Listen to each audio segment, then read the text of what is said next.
Assalamualaikum warahmatullahi wabarakatuh. Sahabat AY, kita ketemu lagi di Ahmad Yani Channel. Pada kali ini kita berkunjung, berajang sana, bersilaturahmi ke rumah kediaman abang saya, senior saya, sahabat saya, Pak Muhammad Said Didu. Beliau adalah pemikir, ya. Beliau adalah intelektual, tapi tidak hanya pemikir dan intelektual. Beliau juga adalah pelaku dan praktisi. Itu mari kita sapa abang kita, senior kita. Assalamualaikum Bang Said. Waalaikumsalam warahmatullahi wabarakatuh. Ini apa kabarnya Bang? Alhamdulillah sehat. Ya.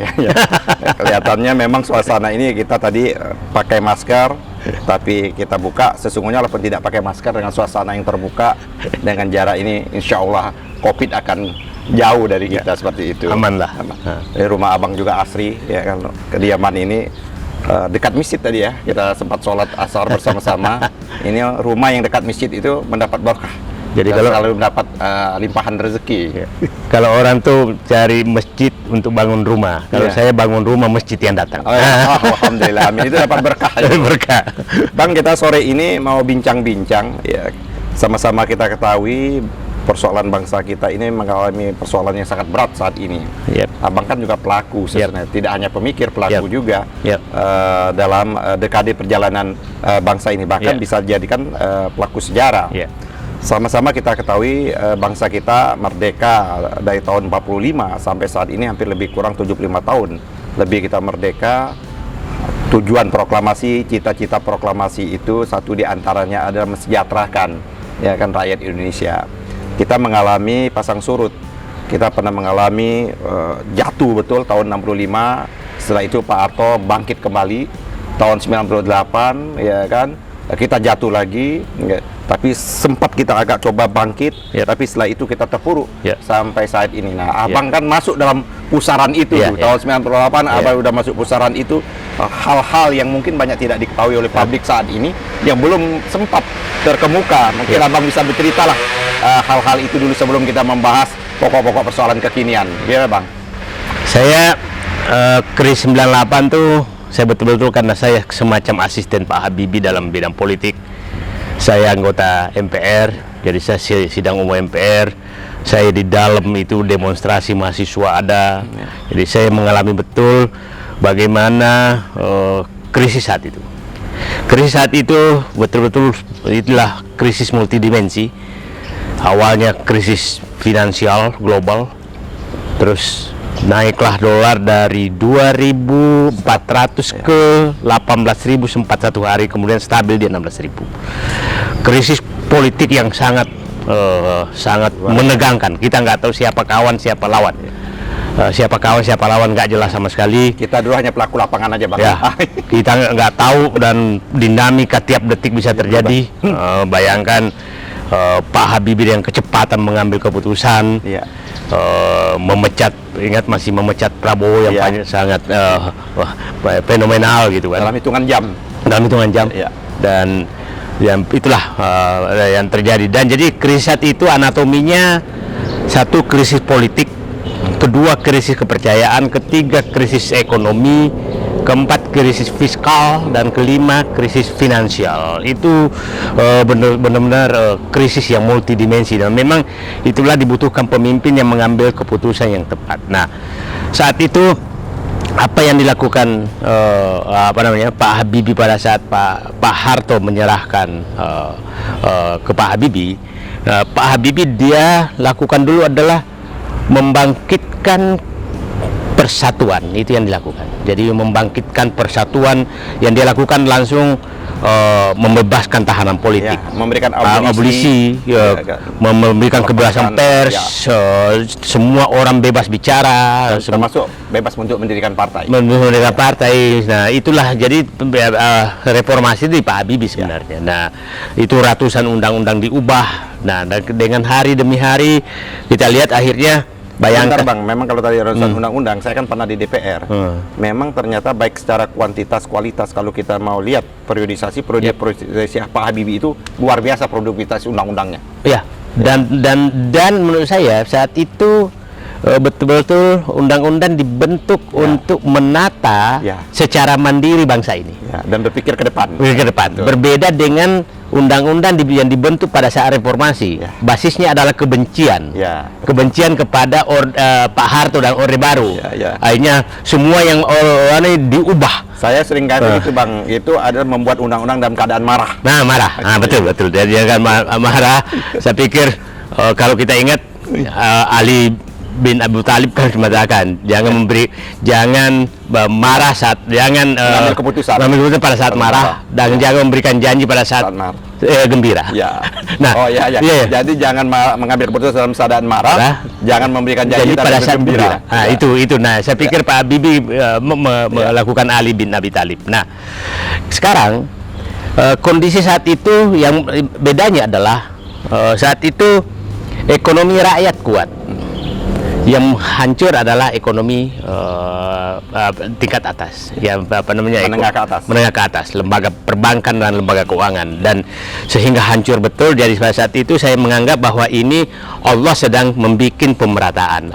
Saat itu pendapatan per kapita kan sempat turun dari sudah 2000-an lebih, turun menjadi $1.000 per kapita. Itu kemiskinan. Petani mendapat keberkahan Bang pada waktu itu. Ya, itulah ekonomi rakyat. Nah, jadi pertumbuhan minus 17%. Minus 17%. Nah, kalau krisis 9 pernah juga terjadi krisis kecil tahun 2008. Tahun 2008 krisis kecil, tapi pada saat itu Pak SBY. Pada saat itu Pak SBY cepat mengambil tindakan macam-macam, termasuk buyback saham BUMN, memberikan bayangkan pada saat itu dia berikan subsidi besar-besaran ke BBM, padahal fiskal lagi susah. Nah, sekarang terjadi krisis sekarang. Kalau krisis sekarang menurut saya sih krisis yang tapi dibuat. sebelum krisis sekarang itu apa yang diambil Pak Habibie? Kan ada dua tadi. Tadi Abang baru bicara masalah mengurangi ketegangan. Dengan mengurangi ketegangan ada membebaskan lah seluruh lawan-lawan politik Orde Baru pada waktu itu. Terus yang kedua memberikan kebebasan. Pers boleh berdiri tanpa dengan syub dan lain sebagainya. Memberikan kebebasan untuk bersikap dan menghubungi orang untuk mendirikan ormas dan partai politik. Nah, dari segi ekonomi, apa yang diambil polisi kebijakan pada waktu itu? Tadi Abang bilang 18 turun dia sampai 6.000 kan Pak Habibie? Jadi gini, Pak Habibie kan dia paham betul anatomi ekonomi Indonesia itu kan anatomi ekonomi sunnatullah. Sunnatullah itu yang ekonomi Indonesia itu yang menyebabkan pertumbuhan itu hanya pabrik. Ini baru orang belum pernah ngomong ekonomi sunnatullah nih, baru Bang Said ini.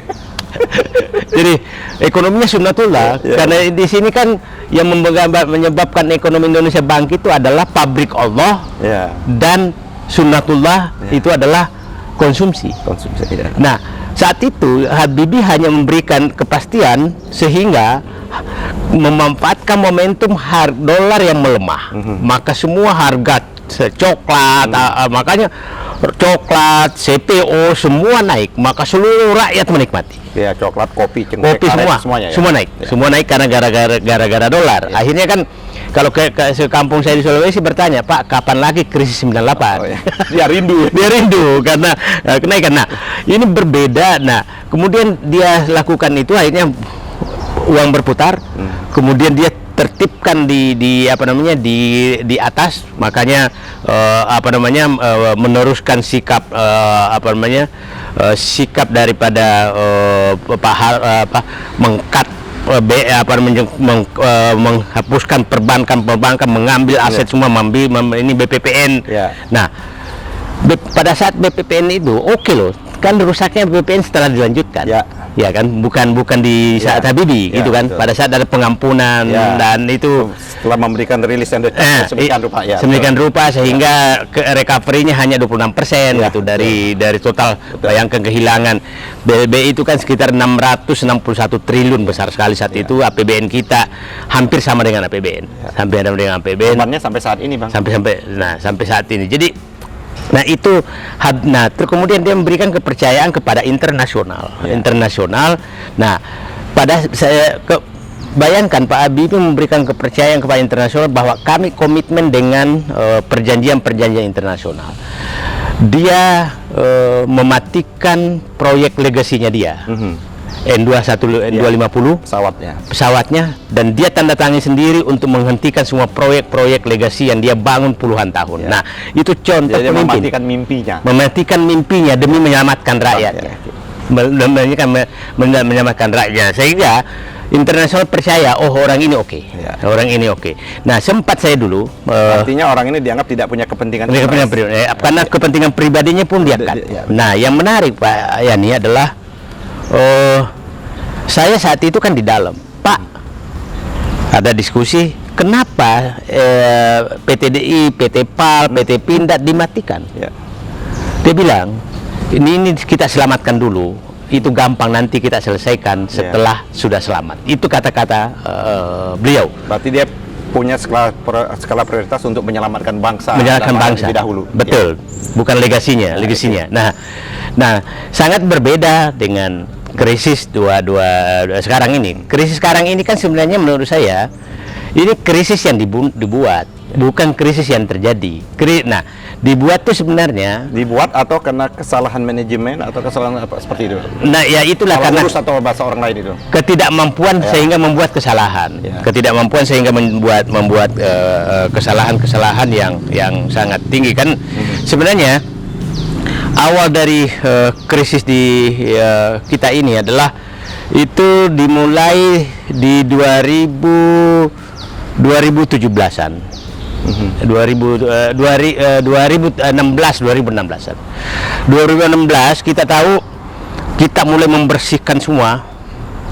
Saya pikir Sudirman Said membersihkan di SDM, Ferry Musdam Banda membersihkan di sektor pertanahan, Anies Baswedan menata pendidikan, ya kan. Nah, tapi dibaca secara politik kemungkinan maka orang-orang ini harus diganti. Masih ingatkan dulu Pak Yani waktu saya dengan Pak Direm membongkar Papa minta saham. Itu sebenarnya puncak gunung es yang kita mau bongkar. Masih ingat dulu kita bubarkan Petral. Itu puncak gunung es yang kita bubarkan. Betul. Ternyata bacaan saya, belum tentu bacaan saya. Ternyata cukung-cukung kekuasaan ini tidak rela ini dilanjutkan. Ini membahayakan mereka. Karena kenyamanan dan kenikmatan mereka mulai terganggu. Nah, karena memang yang kita hantam saat itu adalah puncak para cukong. Ya, Bapak tahu, Bapak Yani tahu lah. Menyentuh Petral itu, saya bilang dulu waktu saya masih dalam, Petral itu bagaikan kolam oli berisi belut berbisa. Nah, itu bayangkan belut.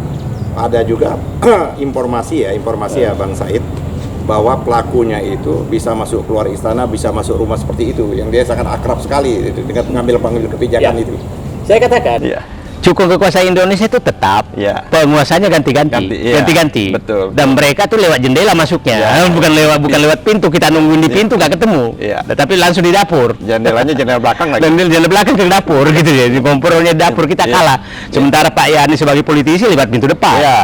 Nah, dia lewat jendela pintu belakang gitu kan. Nah, itu cukungnya itu aja terus. Nah, jadi saya melihat di situ saya kan masih di dalam sampai 2000. Jadi kalau orang menyatakan saya sempat dengan Pak Jokowi saya sampai 2014 2016. Periode awal dia. Periode awal dia, dan berarti Bang Said Bang Said sangat memahami betul ya kan.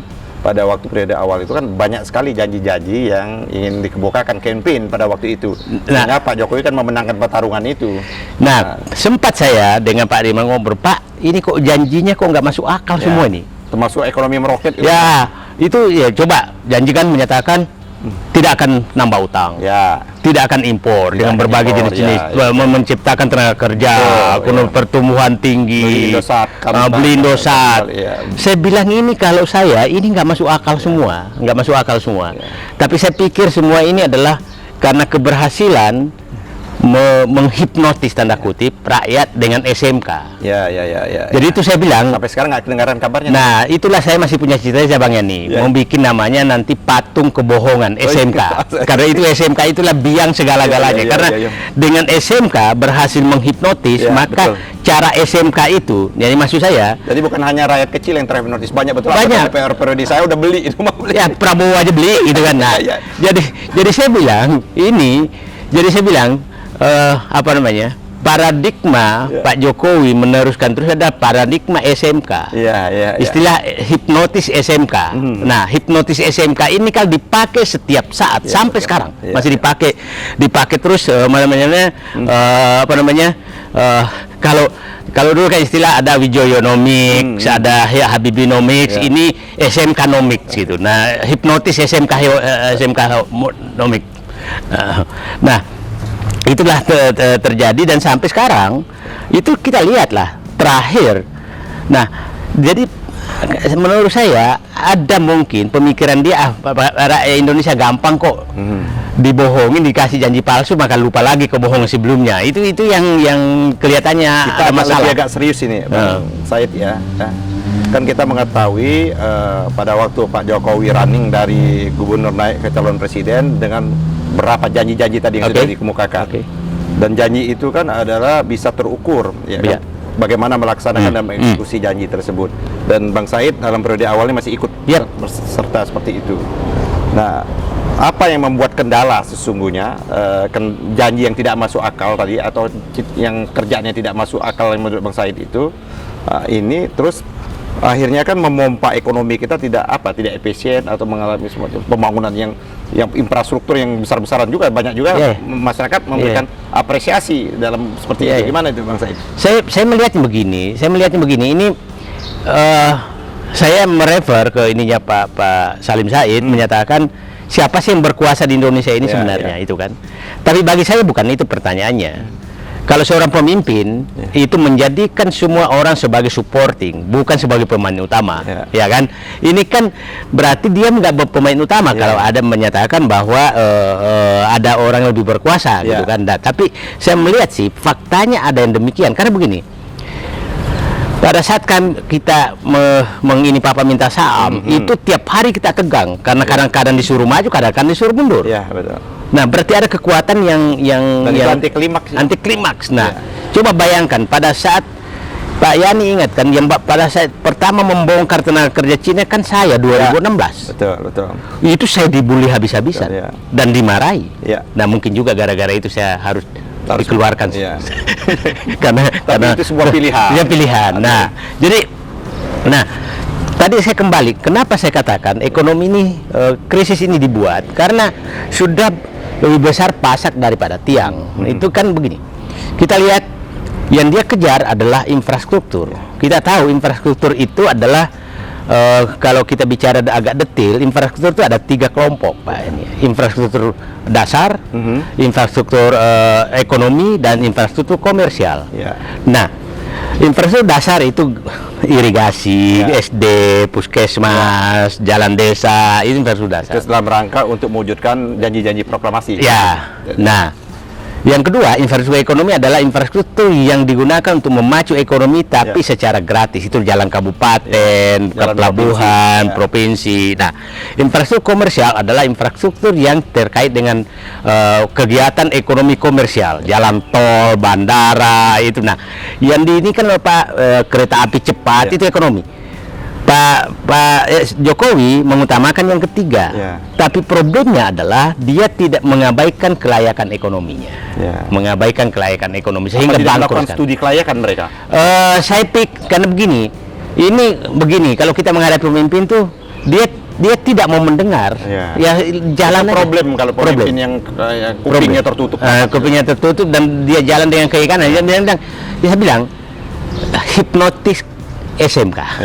Hipnotis SMK ini yang merusak semua cara-cara pengambil kebijakan, dan itu menurut saya dilakukan di semua aspek, bukan hanya ekonomi, di politik juga begitu. Ya udahlah, kalau partainya macam-macam pecah belah aja partainya. Itu saya alami. Saya alami pertama kali partai P3 kan. Itu jadi dia hipnotis SMK itu ya udahlah. Kalau ada yang macam-macam begini ini. Nah itu. Nah, tapi saya misalkan kan teman itu kan sudah melis janji beliau 65 janji kan. Nah, dulu periode pertama. Saya pikir nambah lagi sekarang gitu kan. Nah, jadi janji lama ditutupi dengan janji baru, maka seakan-akan lupa dengan janji lama. Nah, Bang Said kan dia janji yang oke, kita lihat priorisasi ya kan ekonomi kita. Janji periode pertama itu 2014-2019. Oke. Menurut Bang Said dari 65 itu apa yang kita kan tidak boleh juga serta-merta. Cuma kira-kira mungkin ada apa 1 2 atau memang tidak ada sama sekali yang dicapai itu dari 65 itu. Dari 65 itu kalau kita lihat 65 janji. ada 65 janji. Ya. Saya harus agak mikir panjang tuh, Ya. karena saya Masa Bang gini 65 itu masa nggak ada terpenuhi apa kayak berapa 10, 5. kelihatannya yang ini yang mengalokasikan dana desa itu. Nah, dana desa itu sesungguhnya bisa dijanji dia, Bang. Oke. Karena itu kita masih priorisasi membuat undang-undang desa itu memang ada kewajiban. Jadi memperdesa itu 1 miliar udah gagasan kita lebih. Oh, jadi iya. melaksanakan undang-undang saja. Melaksanakan. Kalau gitu nggak ada yang diklaim sama ya. Budiman seolah-olah dia. Budiman ada Sujatmiko, itu. ya, oke. Jadi Ada kesepakatan kita bersama. Oke, jadi itu beban hasil karya lalu diakui. Itu. Oke. Itu bahaya juga tuh Bang, karya orang di ini. Ya. Kalau di dunia kampus itu paling giat itu. Sama dengan jalan tol. Jalan tol itu kalau Pak Yani ini itu kan jalan tol lintas Sumatera Jawa dirancang oleh Pak Harto 96. Iya, betul. 96. Iya, betul. Kemudian sudah habis dibagi-bagi 98. Iya. Krisis. Nggak jadi. Iya, betul. Nah, masuk Pak Habibie kan nggak mungkin membangun jalan Ada tol. tadi dia prioritas utama Pak Ya. Habibie, betul. Saya asesmen BUMN yang menata pada saat periode pertama Pak SBY. Maka kita putuskan semua kontrak Iya. dengan swasta dan diserahkan ke BUMN yang nggak mampu, swasta nggak mampu. Ya. Nah, setelah diserahkan ke BUMN oleh Pak Jokowi, nah itu dipercepat dengan menugaskan BUMN walaupun tidak layak. Iya, betul. Walaupun tidak layak. Dengan keterpaksaan juga. Dengan ya? terpaksaan sehingga utang BUMN sekarang menggunung. Ya. Nah, Nanti kita tema Bang nanti. oke. Nah, jadi jadi saya pikir ya kalau ditanya-tanya tol laut nggak percaya saya itu apa itu tol laut apa segala nggak ya. Nah, ini kan Bang, kan problem kita ini begitu luar biasa. Oke. Ya. Abang sebagai pelaku bagaimana menyelesaikan problem ini dulu ini? Kan ini tadi kan daftar inventarisasi masalah. Ya. Daftar harapan yang akan dibuat 65 harapan ternyata tidak ada satupun, ya kan? Iya. Abang menyatakan dana desa ini pelaksanaan undang-undang. Nah, ini bagaimana kita menyelesaikan problem? Karena ini kan berkelanjutan. Krisis sekarang ini kan berkelanjutan. Berartinya ekonomi kita ini sekarang nanti mungkin Abang bilang bisa juga analisis. Bang Rizal Ramli banyak pakar ekonomi bahwa memang kita persoalan ekonomi kita ini bukan kena COVID. Bukan. COVID dimanfaatkan, ya kan, untuk kepentingan-kepentingan. Abang kan pernah menulis itu, ekonomi ventilator dan macam-macam. Abang tulis itu. Nah, apa yang dimaksud Bang Said selalu ekonomi ventilator? Ini jangan-jangan ekonomi ventilator ini kalau dicabut sedikit, ekonomi kita game juga ini. Ya, jadi saya paham betul bahwa betul-betul ekonomi kita ekonomi ventilator. Ventilator itu adalah sambungan nafas dari luar, nggak bisa lagi menghidupi dirinya. Napas buatan dari Napas luar. buatan dari luar. Nah, ada 2 ventilator itu kan, jumlah oksigennya dan mesinnya, ya kan, mesin ventilatornya dan sumber listriknya, gitu kan. Nah, ini sebenarnya oksigennya inilah uang rakyat yang diterbitkan lewat surat utang negara. Dan itu semakin berkurang. Sun dan SBN ya. SBN, Sukuk dan lain-lain. Nah, itu sebenarnya sekarang dilelang itu udah nggak laku karena udah habis uang dari rakyat. Nah, itu namanya oksigennya. Oksigennya sudah semakin menipis. Rakyat sudah nggak kehabisan uang. Nah, orang kaya sudah tidak juga habis juga uangnya untuk membeli sun. Nah, itu oksigennya. Mesinnya adalah Bank Indonesia dan perbankan. Nah, Bank Indonesia ini agak dibebaskan. Kalau Bank Indonesia menutup ventilatornya, tidak lagi membeli sun, tidak lagi mencetak uang, maka ini langsung mati. Nah, Bank Indonesia ini sangat tergantung kepada bank-bank internasional karena mereka itu ada hubungan saling melindungi antar bank agar kita mendengar bahwa stabilnya kurs Indonesia itu karena peran bank-bank sentral internasional memberikan standby loan kalau terjadi apa-apa. Kalau ini dicabut, maka terjadi istilah saya sumber energi, sumber arus untuk mesin ventilator tercabut. Ya. Nah, ini bahaya sekali.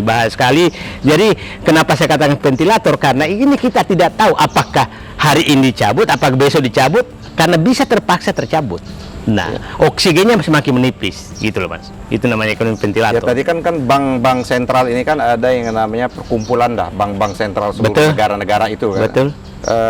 Kayaknya yang menjadi leader ini kan bank sentralnya Amerika. Ya. Seperti itu. Nah, kan punya standar, punya kriteria, punya etik dan moral ya. Ya, Kan? ya. Nah, yang saya takutkan gini Bang Said. Nanti kalau Bank Sentral Amerika menyatakan bahwa BI sudah tidak lagi tidak lagi menerapkan etika perbankan Ya, baik, ini kan artinya bisa Ya. berbahaya sekali Ya, kalau ya. sampai pernyataan itu keluar dari bank-bank seperti itu. Nah, jadi mereka itu pasti mengikuti. Ya, pasti. Jadi kalau sudah tidak dikelola secara prudent sesuai dengan kaidah-kaidah etika perbankan, bank sentral, kan begini. Suatu negara yang sudah bebas mencetak uang, tidak ada landasan pendapatannya, tidak ada landasan ekonominya, maka itu berarti keluar dari etika dan good governance pengelolaan perbankan. Nah, kalau ini masih dilanjutkan seperti pembelian Sun dan pencetakan uang di 2020 sebesar 600 triliun lebih dari total hanya 900 Jadi triliun. 600 triliun lebih 600 triliun itu. dicetak tanpa kita tahu itu ya. Cetak dan dan pembelian pasar Sun dan SBN mungkin SBN. Nah, ya.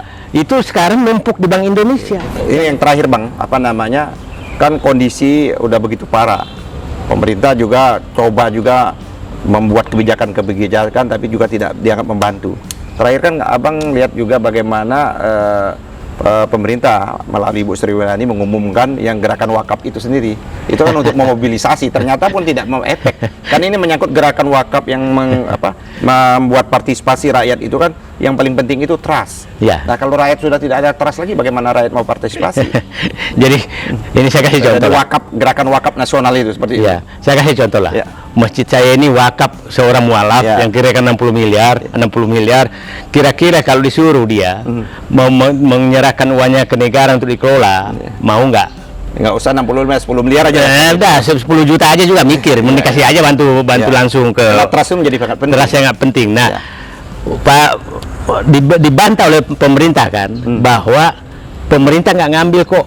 Betul, tapi pemerintah mengarahkan penggunaannya seperti hanya dana haji. Dana haji aja lah itu diarahkan penggunaannya. Nah, masa umpamanya niat saya wakaf supaya membangun sekolah, tentu dibalokkan bangun jalan tol atau bangun bandara. Yang terjadi adalah miras naik, pelacuran naik, kan dapat dosa saya dari wakaf saya, bukan dapat amal gitu kan. Nah, wakaf kan tujuannya spesifik, jadi sesuatu yang nggak masuk akal, nggak masuk akal lah itu, dan saya yakin gagal itu. Ekonomi Indonesia itu anatominya saya tadi katakan ekonomi sunatullah, pabrik Allah, dan sunatullah itu konsumsi, kebutuhan. Jadi tidak ada cara lain adalah berusaha agar semua sumber daya alam ini manfaatnya dinikmati oleh rakyat dan terjual ke luar negeri. Itu tidak ada pilihan lain.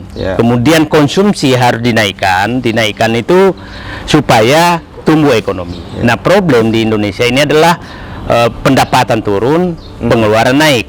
Nah, cara menyelesaikan ini adalah rakyat itu kasih subsidi supaya tidak keluar uangnya sehingga dia belanja. Sekarang kok ekonomi kita rakyat yang mensubsidi. Kemudian jalan tol dinaikkan, listrik dinaikkan, BBM dinaikkan, semua dinaikkan, maka istilah saya La Nina dan El Nino. Nah, sekarang nanti saya masuk ke moneter. Nah, jadi tidak ada jalan lain adalah mengisi dompet rakyat dan mengurangi pengeluaran rakyat. Kemudian sumber daya alam yang dikuasai, tapi ini agak berat. Ini harus ada gerakan politik, ketekanan politik keputusan politik yang agak keras agar para cukong-cukong kekuasaan menguasai sumber daya alam ini menginginkan ke negara itu. Nah, tapi susahnya undang-undang cipta kerja malah dibikin sebaliknya gitu kan. Undang-undang Minerba dibikin sebaliknya.